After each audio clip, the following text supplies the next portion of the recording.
هذا القرآن يوحدنا لطريق الخير يوجهنا. أعوذ بالله من الشيطان الرجيم.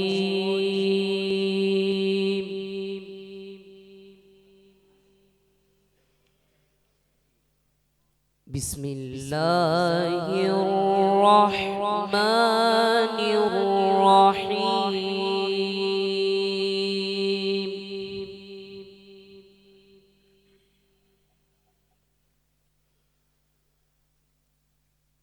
ويقول الإنسان أإذا ما مت لسوف أخرج حيا.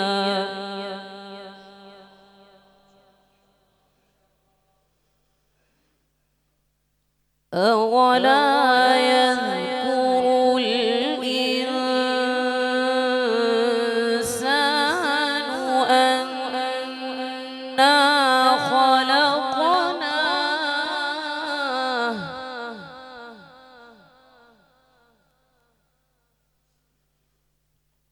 أنا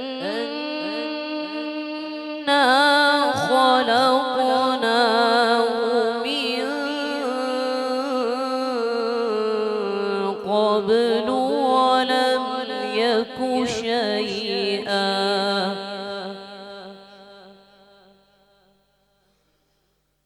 فوربك لنحشرنهم والشياطين ثم لنحضرنهم حول جهنم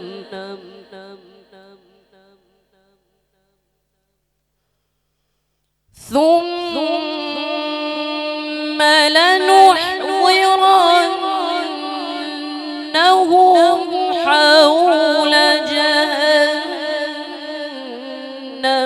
جثيا.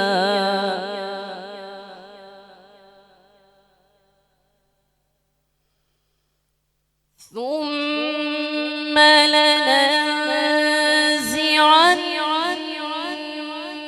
من كل شيعة أيهم أشد على الرحمن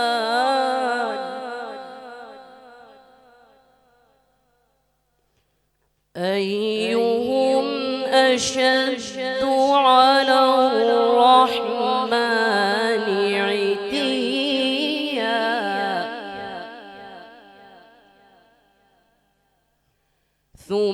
ثم لنحن أعلم بالذين هم أولى بها صليا.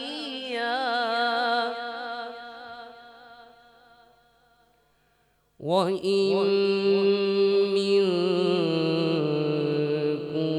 إلا واردها كان على ربك حتما